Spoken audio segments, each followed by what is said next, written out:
In the headlines, one of the two Catholic priests abducted in Kaduna State, Reverend Father Chetnum, killed as Father Cleopas escapes.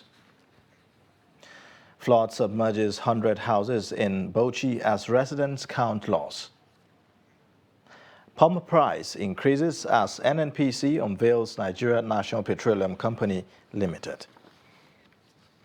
And away from Nigeria, UK reaches 40 degrees Celsius for first time as heat wave batters Europe. Hello and welcome to Trust News Update. I am Ayuba Ilya. Thank you for joining.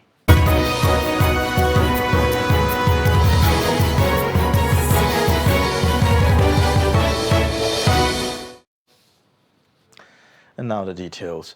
One of the two Catholic priests abducted in Kaduna State on Friday has been found dead.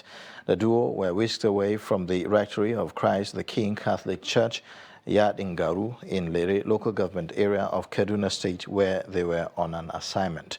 In a statement, the Catholic Diocese of Kafanchang, through Reverend Father Emmanuel Uchechukwu Okolo, said that while Chetnum was killed, Cleophas escaped from the kidnappers' den. He said the decomposing body of the priest, who was said to have been murdered the same day he was abducted, was discovered on Tuesday. A retired Brigadier General, Sani Kukasheka, says that the absence of effective synergy among security agencies and absence of governance at the local levels are some of the factors responsible for the current security situation in the country. The ex-Army spokesperson, who featured in a Trust TV flagship program, Daily Politics, also underscored the need to explore non-kinetic measures in tackling the intractable security challenges facing the country. As if it is not there, but it's the issue of coordination and synergy of effort. Because you have people that were saying, of course, information, they got information. But beyond that, had it been that there is synergy of effort and adequate security education among citizenry, because in most instances, even those people that passed information were just saying that something is happening in Kuje. Nobody, of course, you have to run for your safety, to be able to observe and say precisely. But those who have been paid for, have been trained for this, they ought to have passed the information. But even beyond that, they should have been able to have feelers that something is fundamentally wrong. But of course, it was there. We should not be seems to be rewarding criminality with chieftaincy titles. But in their own case, they were coerced into it because over time, he has been proven to be exactly the kind of, dominant force with it. Youths of our Mama in Olu East local government area of Imo State have protested the killing of 14 persons by suspected members of Ebubeagu security outfit set up by the state government. The protesters, who blocked the Owerri-Onitsha road in response to the killing of the 14 youths who were returning from a traditional wedding, vowed that peace will return in the state only if government disbands Ebubeagu. In his reaction, Governor Hope Uzodimma said his administration's quest to protect the lives and property of Imo citizens will not be deterred by propaganda and blackmail. There is a team who then brought out named Ebubeagu, and that Ebubeagu have been killing our youth. When they come where they are doing occasion, they will begin to shoot paradically, killing people. Like on Sunday in occasion, then kill less than 15 on gunshots. If they are looking for a particular people, let them go and hunt for them, not to be killing innocent citizens. Just like my brother rightly said, we are the youth. We are the youth of not just our mama, not just Ameri. Oru East, Oru as large, both Oru East and Oru West. We are all here gathered. We are not happy with what is actually happening in our land. We have been trying to deal with it, but at this juncture, we can't enjoy it anymore. The day before yesterday, a lot of youth were killed. About 14 of them that went for a traditional marriage. Our brother here is part of them. Some of them were hit by stray bullets. For this our mama, we don't need a bubagu again. They have killed our youth. Many youths, since Saturday, Sunday, Monday, they have finished our youth. What did they want us to do? We don't want a bubagu again. If a bubagu finish our youth, we will be women. What do we go do for this town? Only us can live for this our mama. Make a bubagu governor. We beg our governor, hope.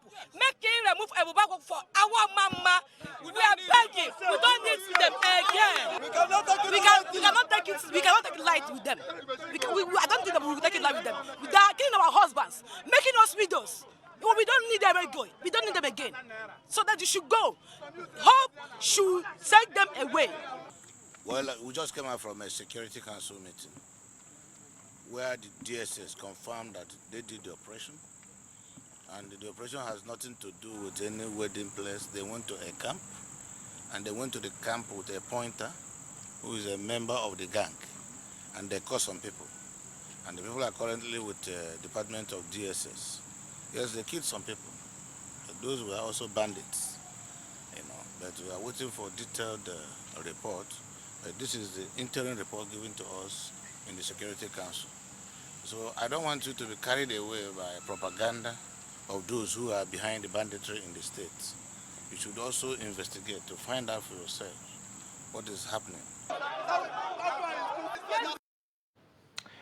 More than 100 houses have been submerged by floods in Darazo community of Bauchi State.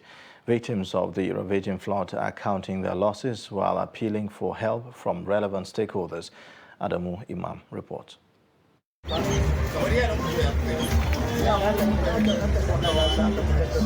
The victims who described the floods the worst disaster ever witnessed in the area said the downpour lasted hours on Saturday. Bilkisu Abdullahi and Musa Abdullah witnessed the ravaging rains. The flood started in the evening. After some time, our house became submerged with water. The house turned like a river. Our rooms and fence all fell down. We're confused. Where should we start from? Our belongings are completely damaged because of the flood. We need urgent assistance to rebuild our houses. Some of us already rendered homeless, looking for shelter elsewhere because of the flood devastation. Government should do something, but if there are none, then we thank God. Many are calling for help from well-meaning individuals and government for those rendered homeless by the flood. No one can be able to tell you how much is lost, because this is a devastation that so many. In fact, so many settlements have been affected. Not only this is just one of the settlements, and we have more than 20 settlements within the Darazo township. And actually, like this household, we have about 10 households within the whole house, and each of the household is affected. Like you can see here, this is one of them. And if I should tell you to each and every section of this house, each household is affected. The state governor, at a sympathy visit to the victims of disaster in Darazo communities on Monday, called for intervention from the relevant agencies of the federal government and pledged support for the victims. I'm calling on the federal government not to politicize issues of humanitarian services. These are issues that they should give us assistance. I understand some people that have been trusted by the presidency are using this kind of thing for political reasons. They should fear God, because what is happening, they should come and inspect and see, not just to give money to people who will vote for them. While the district head of Darazo thanked the governor for his visit to the communities, he urged him to respond quickly to caution the effect of the destruction in the area. Adam Imam, Trust TV News, Bauchi. Now, former governor of Zamfara State, Abdulaziz Yari, the People's Democratic Party governorship candidate in Katsina State, Senator Yakubu Amarke, and the PDP governorship candidate in Kano State, Alhaji Muhammad Abacha, on Tuesday visited Governor Nyesom Wike in Port Harcourt, Rivers State. Yari, who came with an entourage to Wike's residence, had a closed-door meeting with the Rivers State governor. Shortly after Yari left, correspondents learned that Namarke and Abacha arrived at Wike's house and also had a closed-door meeting. Although details of the meetings were not made public, sources close to the governor disclosed that the visits were part of efforts to prevail on Wike to remain in the PDP. There was a mild drama in the House of Representatives on Tuesday between the Speaker of the House of Representatives, Femi Gbajabiamila, and the Majority Leader, Alhassan Adudogua, over the People's Democratic Party's victory in the just concluded Osun governorship election. The argument occurred when the Speaker was congratulating the Majority Leader, Ndudi Elumelu, over the victory of the PDP in Osun State, but was immediately shunned by the Majority Leader, who disagreed with the Speaker for congratulating the minority party. The report. He won the elections, but I also added that it's going to be very short-lived. Mr. Speaker, with due respect, that is how you play politics. I beg to tell you that you are on your own. That is how you play politics. You are out of leader of the house. Are you saying that Mr. President is on his own for congratulating us? Yes, he is on his own. Okay. Camera, you are yes. there. Whoever congratulates you is on his own. I, as a party leader of the house, cannot congratulate you. Don't take. Mr. Speaker, you win some, you lose some. Don't take defeat so personal. Okay. Yourself and whoever congratulations, minority. Thank you, Mr. Speaker. The Speaker maintained his congratulatory comment to the PDP and reminded the Majority Leader to imbibe the spirit of sportsmanship. Meanwhile, the House of Representatives on Tuesday adjourned plenary over the death of a 7-member from Edo State, Jude Ise Idehan. Speaker of the House, Femi Gbajabiamila, after welcoming members from their short break, said the House will adjourn in honor of the late lawmaker. Ise Idehan, who represented Igor Igbaba Oka Federal Constituency, died while the House was in recess. Question, the motion has already been moved and seconded. I'll put the question for adjournment till 10 a.m. tomorrow. Those in favor, please say aye. Those against, say nay. Ayes have it. House adjourned to 11 a.m.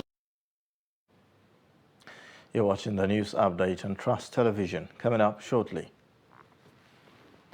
How school girls recovered lost monies. Details and more after the break. To every politician, as the campaigns gain momentum and passions begin to rise, remember, the errors of your opponents do not make you a success.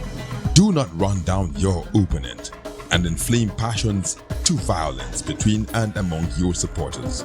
What counts is what you plan to do for the electorate and how you intend to relieve the sufferings and bring succor. Nigeria is in dire need of patriotic leaders at all levels. Leaders who will make national development their priority. Concentrate on telling the electorate what you intend to do when you get into office. Focus on making your vision clear to the electorate. Don't engage in verbal abuses, fake news or speeches. Keep dealing with issues that will bring progress. You win the hearts and minds of the people by being above board, by being civil, patriotic and showing empathy. Let's join hands to make the 2023 elections peaceful. A message from the National Orientation Agency.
Trust TV, documenting the Nigerian story.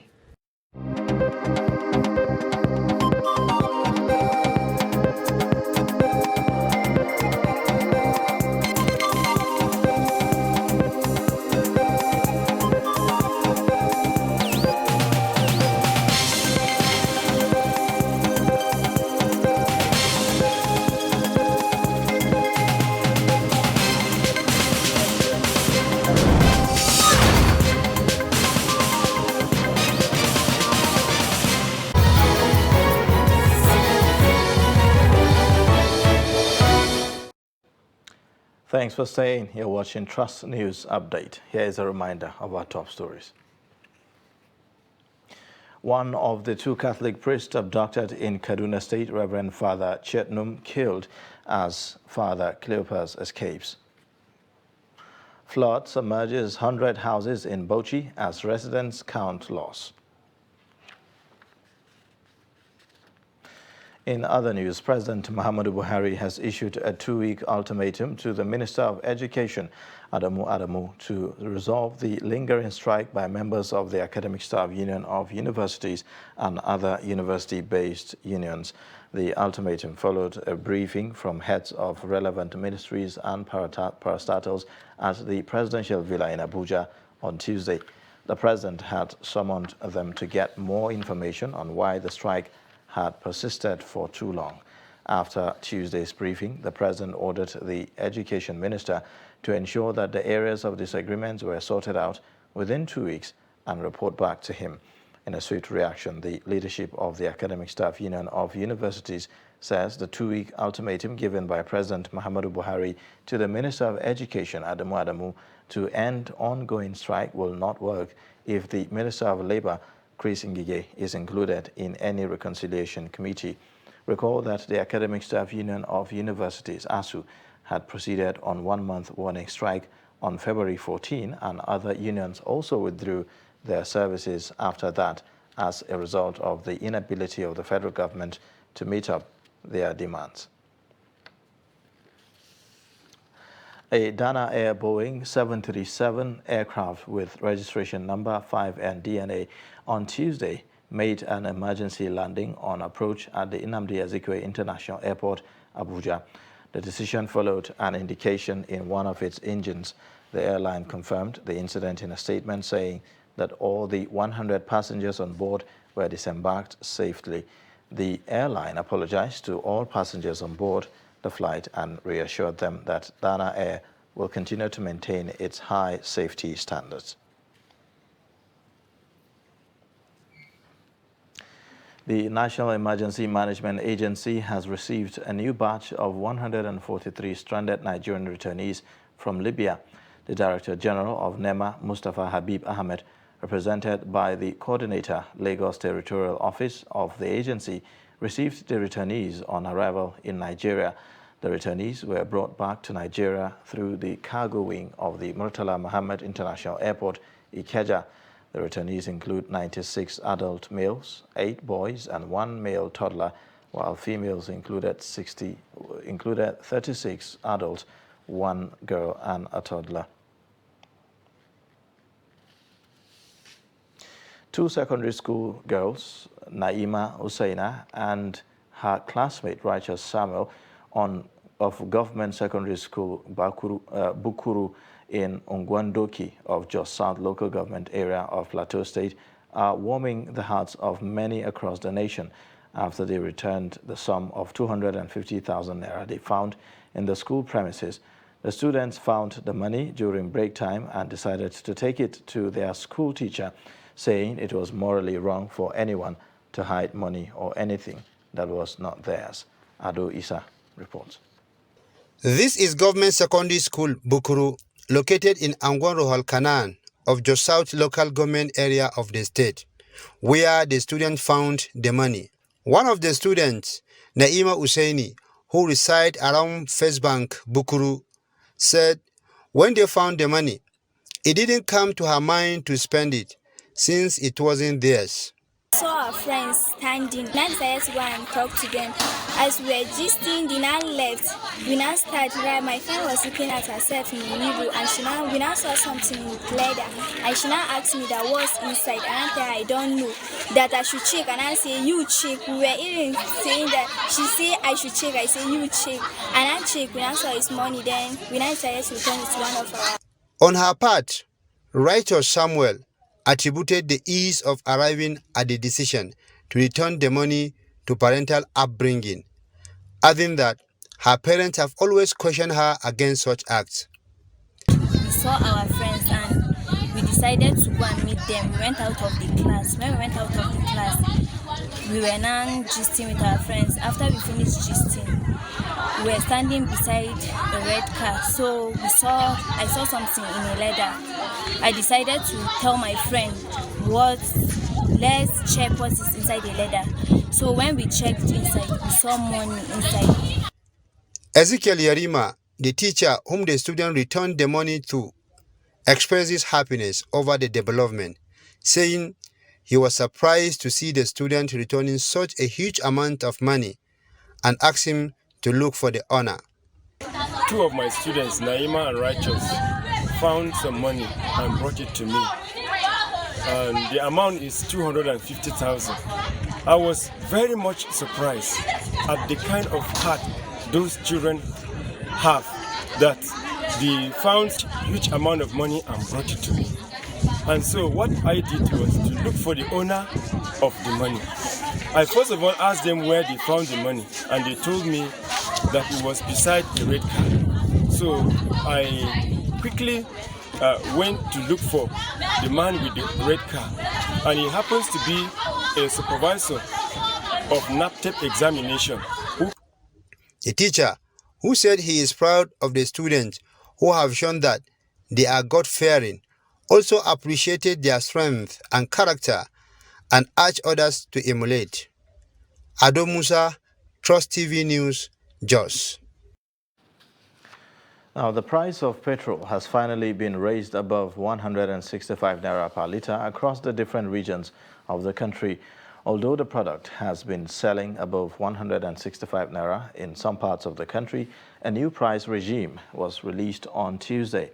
Petrol marketers have said that the federal government gave approval for the raise, but the Nigerian Midstream and Downstream Petroleum Regulatory Authority is yet to react to this.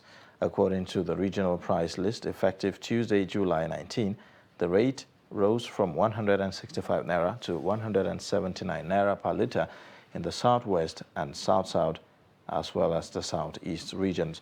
The price was raised to 184 naira in the northwest and 189 naira in the northeast, a 24 naira increase and the highest in the new adjustment.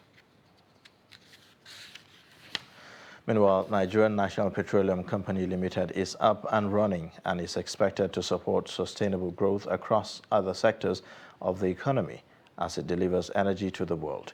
Speaking on Tuesday at the State House, the President, while unveiling the NNPCL, said that the new firm will ensure that Nigeria's national energy security was guaranteed. Kehinde Amodu reports.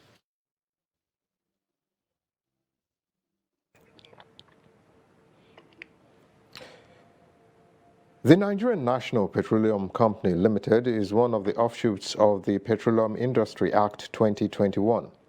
On the 1st of July 2022, President Buhari authorized transfer of assets from the NNPC to its successor company, the Nigerian National Petroleum Company Limited, making it Africa's largest national oil company.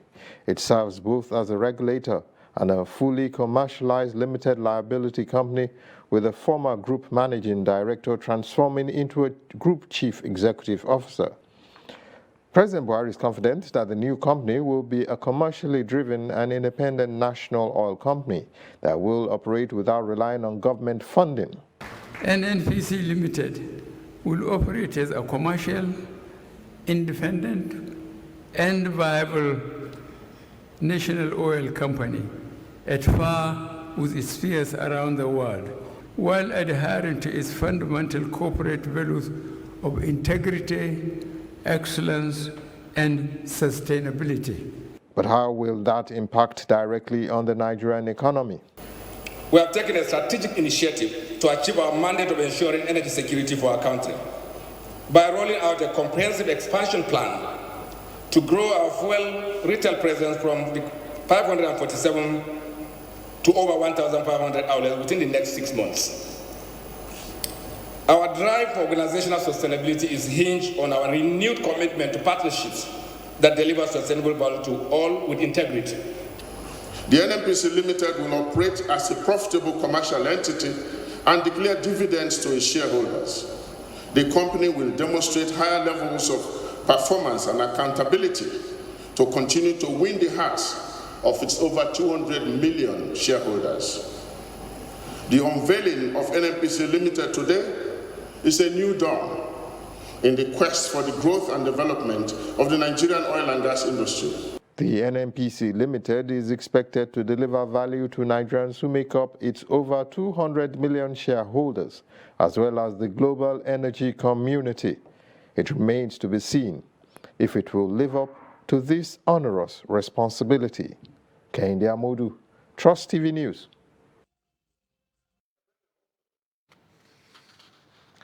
And away from Nigeria, the UK on Tuesday posted its highest temperature on record, breaking 40 degrees Celsius for the first time after government officials declared a national emergency and issued unprecedented health warnings. The Met Office earlier on Tuesday had provisionally recorded a record-breaking temperature of 39.1 degrees Celsius in the village of Charlwood, England. For the first time, the Met Office has issued a red warning in response to the extraordinary heat. The heat wave in Britain, which has been linked to climate change, follows a weekend of wildfires and soaring deadly temperatures in France, Portugal, and Spain. And that's a wrap on Trust News Update. Watch more via all our social media platforms, and also don't forget to subscribe to our YouTube channel. I am Ayuba Ilya. Thank you for watching.